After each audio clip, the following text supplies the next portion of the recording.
Amendment at the desk. The clerk will distribute the amendment. Without objection, the reading of the amendment is dispensed with. The chair recognizes the gentleman from Georgia for the purpose of explaining his amendment. Thank you, Mr. Chair. My amendment eliminates the sunset clause of Section 1555 of the fiscal year 2024 National Defense Authorization Act, which pushes back against the censorship of political speech by news outlets in the relation to the Department of Defense. This section requires the DoD, when contracting with organizations that place military recruitment advertisements, must certify the organization does not place advertisements based on a political bias or the determination that media outlet spreads so-called misinformation. This language is necessary because the DoD has previously contracted with organizations like NewsGuard and the Global Disinformation Index in the past, and we must ensure that they do not do so for politically discriminatory purposes in the future. According to the Immediate Research Center, the average NewsGuard score for the left and left-lean outlets was a Green Shield rating of 91 out of 100, while the average rating of a right or lean right outlets was around 66 of 100. A Global Disinformation Index reports on online news lists the 10 riskiest online news outlets as the New York Post, the Federalist, the Blaze, the Daily Wire, Newsmax, One America News Network, the American Spectator, the American Conservative, Reason Magazine, and Real Clear Politics, all conservative. While left-leaning sites like ProPublica.com, NPR.org, NewYorkTimes.com, WashingtonPost.com, BuzzFeedNews.com, and Huffington Post were among the 10 lowest risk online news sites. We're talking about misinformation here.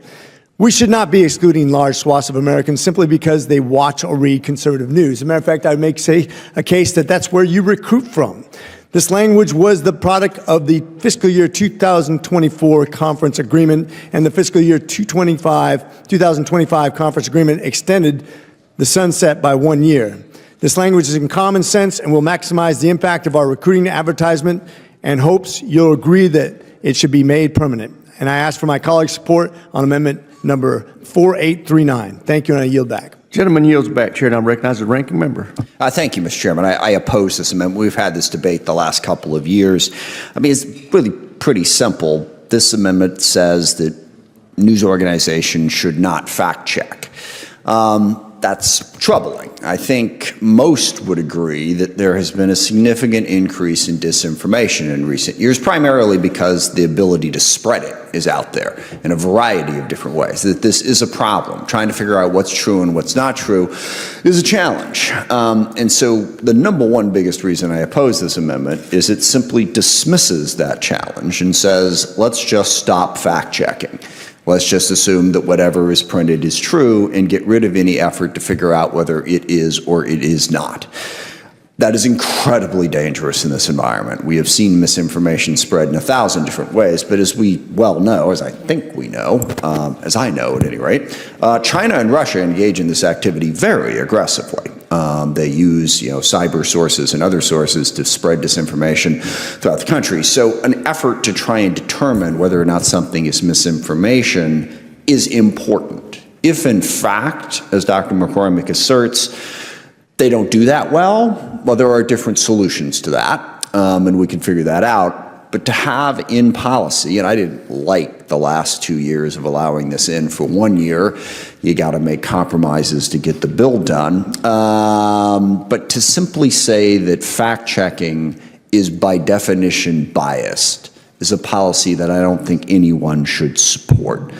And then finally, the statistics that Dr. McCormick cites about how basically whatever definition you come up with for left-leaning news versus right-leaning news, I will accept your definition, although that is a flawed process in the first place, that says that 91% of the left-leaning news was deemed accurate and 66% of the right-leaning news was deemed inaccurate. There are two possible explanations for that. One is bias. The other is that these right-leaning websites were not accurate. And there's ample evidence that the latter is the more likely outcome. We're all walking through the Jeffrey Epstein thing right now, where all of a sudden, now that the Trump administration is in charge, turns out that a lot of those conspiracy theories may not actually have facts to back them up. Where did that come from? That came from the New York Post and a lot of those other places that you cited. So please, let us not give up on truth. That is what this amendment does. It gives up on truth and says whatever people say is going to be just fine. I will even admit that this is sometimes a challenge, and sometimes we get it wrong. Sometimes fact-checking organizations are wrong. They say something's not true that turns out to be true. That does happen. It will always happen no matter how hard you try. We should work to try to make that more accurate, but we shouldn't just have it in the policy of the defense bill that we don't care. Facts don't matter. Say what you want. We're not going to check it. Make the checking better. Don't get rid of it. So again, I will try to get us to defeat this amendment and not put this back into the defense bill. This one, of course, is worse than the others because it makes the lack of fact-checking permanent. But even doing it for 1 year would be a mistake. I oppose the amendment. I yield back. Gentleman yields back. Chair, I recognize the gentleman from Pennsylvania, Mr. DeLuzio.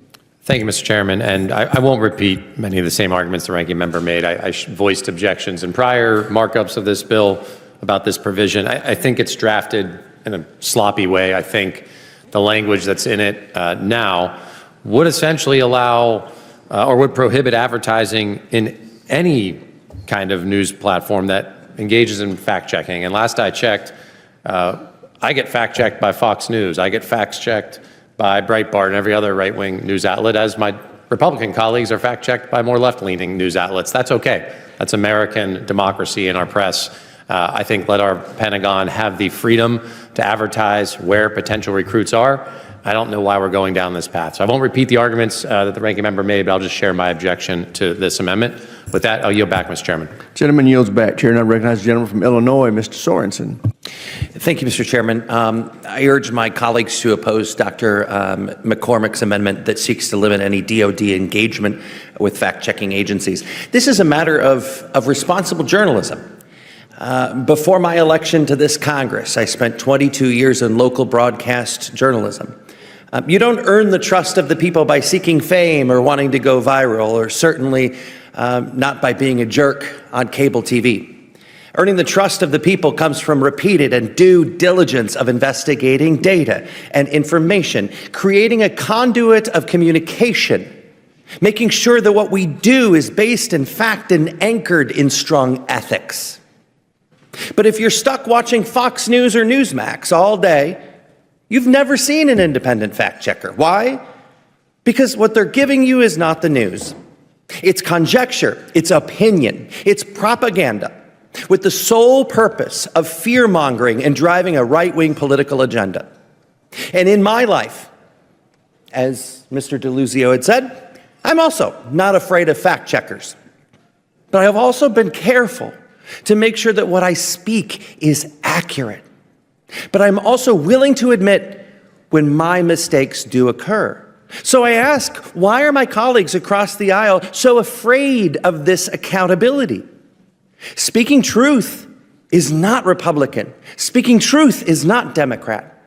In this day and age of rumor and myth spreading on the internet like the world's biggest wildfire, we must hold ourselves to the highest standards. Let's make sure our nation is never led astray. I strongly oppose this amendment, and I hope my colleagues will do the same. I yield back, Mr. Chairman. Gentleman yields back. Chair, and I recognize the gentleman from Wisconsin, Mr. Van Orden. Thank you, Mr. Chairman. I'd like to yield my time to Dr. McCormick. Thank you, Mr. Chair. I just want to talk about just briefly, the fact-checking. The fact-checking is more biased than the news agencies they're evaluating. That's the whole problem. Recruiting, and I happen to know a little bit about Marine Corps recruiting. Recruiting is about recruiting. Ironically, the last administration during this fact-checking witch hunt did horrible in recruiting. We say it was far publicized how bad we were doing in recruiting the people we need to accomplish a mission. Recruiters are they're evaluated on one thing. Can you recruit or can't you? Where are you going to find your trigger pullers, your aviators, the next generation of military people? Wherever they're watching media. If it's subjectively said, I don't like what you're saying because of your opinion, therefore you're not allowed to advertise there, that is a problem with recruiting. I'm trying to solve a problem. You can see this administration is doing far better in recruiting. one of the reasons is because we're not biased on where we advertise. We're using recruiting dollars where it makes the most sense to get our military plus back up to where it needs to be. And that, my friends, is the most important mission of all. God bless you. And with that, I yield. Gentleman yields back. Does any other member seek recognition on Dr. McCormick's recognition? The ranking member is recognized. This is something that's going to come up repeatedly. Just one quick comment. The recruiting actually was really good last year, too. Every little bit as good as it is this year. We're going to have that argument in greater detail later, I suspect, but I just want to throw that out there, and I yield back. Does any other member seek recognition on Dr. McCormick's amendment? Seeing none, the question occurs on the amendment offered by Dr. McCormick. So many as are in favor will say aye. Aye. Those opposed, no. The ayes have it, and the amendment is agreed to. A recorded vote's requested. The recorded vote will be postponed until a later time. During a recent discussion, Representative Rich McCormick, Republican Georgia, proposed removing the sunset clause in a section of the National Defense Authorization Act that restricts the Department of Defense, DoD, from contracting with media outlets based on political bias or claims of misinformation. McCormick argued that these restrictions unfairly limit recruitment advertising to certain media outlets, particularly conservative ones, and that removing the clause would maximize recruitment efforts by allowing ads to reach a broader audience. McCormick cited data from NewsGuard and the Global Disinformation Index to support his claim that fact-checking agencies exhibit a left-leaning bias. He highlighted that many conservative outlets were labeled as high risk for misinformation, while left-leaning outlets received favorable ratings. According to him, this skew threatens the DoD's ability to advertise effectively across diverse media platforms. Representative Adam Smith, Democrat Washington, serving as ranking member, strongly opposed the amendment. He emphasized the critical role fact-checking plays in combating misinformation, which has surged dramatically in recent years due to the rapid spread of false information through various channels. Smith warned that abandoning fact-checking would be dangerous, as it would allow unverified and potentially false information to proliferate unchecked, which is particularly concerning given foreign disinformation campaigns from countries like China and Russia. Smith also challenged McCormick's use of media ratings, arguing that lower accuracy scores for right-leaning outlets likely reflect a higher presence of inaccuracies rather than biased fact-checking. He cited recent political controversies that were fueled by unsubstantiated claims from certain conservative outlets as evidence of this problem.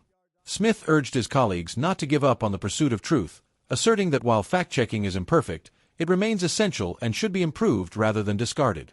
Another opponent pointed out that the amendment's language was poorly drafted and could prohibit the DoD from advertising on any platform that engages in fact-checking, which is a common practice across all political media, including Fox News and Breitbart. This perspective underscored the importance of allowing the Pentagon the freedom to advertise where potential recruits consume news, regardless of political leaning.